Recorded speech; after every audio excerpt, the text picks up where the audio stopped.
Chapter 2, Complete Book of Herbs. Thank you for liking and subscribing to my channel. Thank you for visiting. Let's continue where we left off. And please hit and like that subscribe button. Hit that subscribe button and hit the like button and hit that bell notification in the corner where it's at.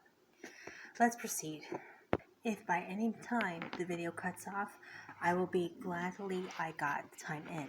So let's continue. Fennel, you can see it. I can't really read this writing too much, but it's known for many properties. I've used it in the past. It's very good. It helps with calming the nerves, helps with hormonal dysfunction. It's very balancing, very grounding, and it restores the natural pH of the human body.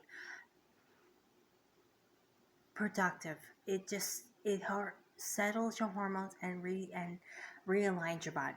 But anyway, let's focus on the story. Villages and townspeople grew up with their own herbs as a self-help remedy.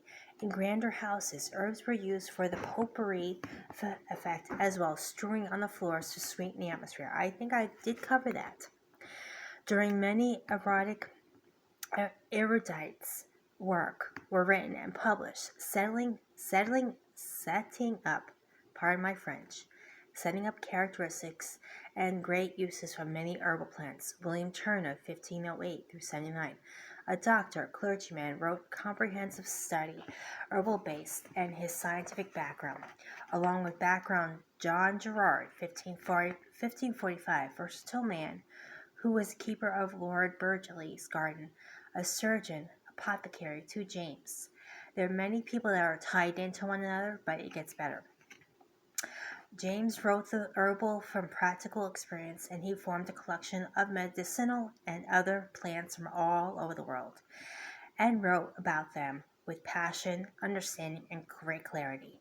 There was also Nicholas Culpeper, whose herbals set out to identify medicinal plants and define their uses. He was a follower of the form of natural healing as a doctor in signatures, which teaches us, like many cures that are for red flowers, for example, are mostly likely to cure disorders of the blood.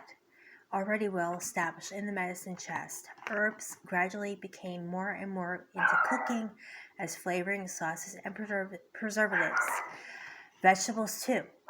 This knowledge of the use of herbs spread throughout Europe and was taken out to North America. And I hope you enjoy my dog barking in the background. Don't mind her, she's just keeping the territory clean and marking her and just making sure that everybody knows who she is. If I run out of video, I apologize. Here in the Shaker community, the first made successful commercial enterprise was growing and drying herbs and then selling them the herbs. 19th century, the use of herbs had fallen into decline. People no longer need to grow them. Despite the medicines, they would buy synthetic substance in the form of drugs, modern storage, and preserving. Herbs were no longer needed to preserve food. Now, to mask undesired flavors, people simply stopped growing the herb. Until recently, 4 easy growers, parsley, thyme, mint, chive, represented some of the total most gardens had. And the times have changed. The pendulum has swung back, and now herbs are coming back to life, being regrown in the versatile gardens of many settlers, which are now people of our civilization. For me personally, do grow herbs on the windowsill or anywhere else I can find a spot. Tomatoes are not an herb, they're more like a fruit. But I do grow herbs, and I'm telling you, the smell of them is just intoxicating and mesmerizing, and it awakens your senses. You can use them for many dishes. Chives for eggs, or soups, or anything like that, even pierogies. Lavender helps calming, soothing tea, you name it, the works. There's so many properties, and I'm just tapping the surface and scratching the surface. Continue. Growing herbs. Let's see. When you grow the herbs are the most beneficial aspect of gardening. The plants are pleasantly fragrant, most decorative, and highly colorful. The majority can be used in kitchens around the home, added to herbs among the seasoning the easiest to plant and grow.